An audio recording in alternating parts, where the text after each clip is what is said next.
গিয়েছিলাম। এবং দর্শক, আমরা এই দিক থেকে মোটামুটি কার্যক্রম শেষ করলাম। এখন আমাদের আরেকটা বাড়ি দেখা যাচ্ছে, ওই একদম একলা বাড়ি বলা যায়। তো এটা বিলের মাঝখানে, আমরা ওইখানে যাব। আমাদের সর্বশেষ আরেকটা প্যাকেট আছে, ওই প্যাকেটটা তাদের কাছে পৌঁছে দিয়ে আমরা আমাদের মূল টিমের সাথে সংযুক্ত হব। এখন আমরা যখন জোয়ার হবে, এখানেও প্রায় কোমর সমান পানি হয়ে যায়। তো ওইখানে প্রায় এখানকার মানুষ মূল সড়ক না থাকাতে যখন জোয়ার হয় তখন এই যে কাঁচা রাস্তা ধরে আমরা হেঁটে চলতেছি, ওই রাস্তাটা পানির নিচে ডুবে যায় এবং তখন তারা বেলা দিয়ে বসবাস করে। এবং 6টা পরিবারই কিন্তু বিচ্ছিন্নভাবে বসবাস করে। এখানে একটা পরিবার দেখা যাচ্ছে, এটা সহ এখানে 7টা পরিবারই এখানে শুভাকাঙ্ক্ষী রয়েছেন, আমাদের দাতা যারা রয়েছেন, তাদের ঘামে ভেজা এবং রক্তে ভেজা যে পরিশ্রমের যে অনুদান আমাদের কাছে দেন, আমরা সেই অনুদানের আমানতটুকু সবসময় চেষ্টা করি সঠিক মানুষের কাছে সঠিক জায়গায় পৌঁছে দেওয়ার জন্য। যেখানে সবাই যায় না বা যেখানে সবাই শেষ করে, আমরা সেখান থেকে শুরু করার চেষ্টা করি, যাতে আমাদের অনুদানের আমানতটুকু প্রকৃত মানুষের কাছে যাতে আমরা পৌঁছাতে পারি। দক্ষিণ চট্টগ্রামে আবারও বন্যা হয়েছিল এবং সর্বশেষ 2026 সালে দক্ষিণ চট্টগ্রাম আবারও প্লাবিত হয়েছে, বাঁশখালী, সাতকানিয়া, চন্দনাইশ, আনোয়ারা সহ। তো বরাবরের নিয়ে স্বপ্নতি ফাউন্ডেশন আমাদের শুভাকাঙ্ক্ষী এবং সদস্যদের অনুদান এবং পরিশ্রমের ফলে আমাদের ত্রাণ কার্যক্রম চলমান রয়েছে। আমাদের ইতিমধ্যে তৃতীয় ধাপে আজকে আমাদের ত্রাণ কার্যক্রম পরিচালনা করছি চন্দনাইশের কানাই মাতার স্থানে। আমরা প্রথম দফায় বাঁশখালীতে গিয়েছিলাম এবং দ্বিতীয় দফায় বাঁশখালীতে গিয়েছিলাম এবং তৃতীয় দফায় আমরা আসলাম চন্দনাইশে। তো এখানে আসলে এতই অবস্থা খারাপ,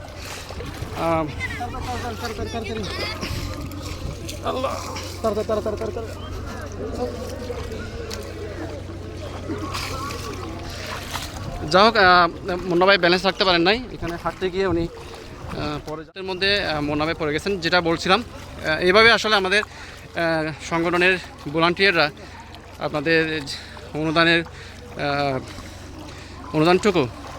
আমানতটুকু সঠিক মানুষের কাছে কষ্ট হলেও পৌঁছে দিতে বদ্ধপরিকর। তো তৃতীয় দফায় আমাদের কার্যক্রম চলছে এবং তৃতীয় দফায় আমরা আসছি চন্দনাইশের কানাই মাদারি নিদাগের পাড়া একদম শেষ প্রান্তে। এখানে দেখতে পাচ্ছেন বিলের মাঝখানে এই রোডটা ধরেই তারা, এই যে 7 পরিবার রয়েছে, তারা এখানে চলাচল করে থাকেন।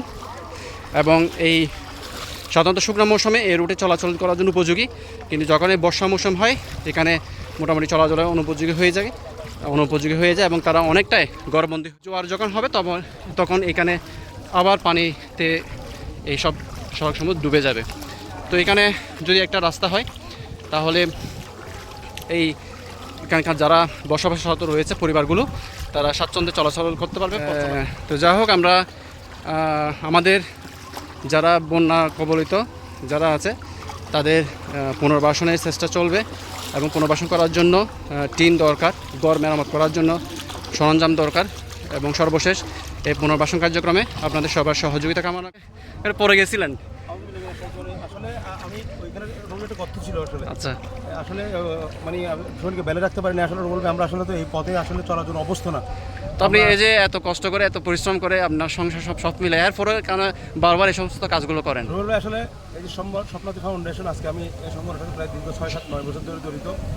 আসলে যাদের এই সংগঠনে কাজ করার মজাই আলাদা। সবাই আসলে স্বেচ্ছাসেবী সংগঠন করতে পারে না। আসলে হচ্ছে একটা কথা আছে না, ঘরের গিয়ে বনের মোচ চড়ানো। আজকেও আমি আসলে এটাই হচ্ছে কথা বলবাই, আমরা আসলে ঘরে গিয়ে বনের মোচ তারাই স্বেচ্ছাসেবী কাজগুলো যখন করি, মানুষের ঘরগুলো তুলে নিই, তখন রুবেল ভাই কী তৃপ্তি যে পায়। আসলে দুনিয়াতে মানুষের এক একটা কাজে একটা স্বাদ জীবনে স্বাদ পায়। আমি স্বাদ পাই যে এই মানবতার সেবার কাজগুলো করে আমরা জীবন স্বাদ পাই। সেজন্য স্বেচ্ছাসেবী সংগঠনের জন্য আছে, আলহামদুলিল্লাহ। আসলে ভালো লাগে রুবেল ভাই কাজগুলো করতে। ধন্যবাদ মুন্না ভাই, তিনি আমাদের কেন্দ্রীয় সহসভাপতি এবং একদম নিরেট একজন ভলান্টিয়ার যাকে বলে। সেই 2017 সাল থেকে এখনও পর্যন্ত এই স্বপ্নতি ফাউন্ডেশনের সাথে তার পথ চলা এবং তার অনেক এই সংগঠনের অনেক শুভাকাঙ্ক্ষী রয়েছে দেশ বিদেশে। এবং সংগঠনের জন্য তারা যখনই মুন্না ভাই নক করেন, তার ডাকে সবাই সাড়া দেন। তো সবাইকে ধন্যবাদ জানিয়ে আজকে এতটুকুই। আসসালামু আলাইকুম।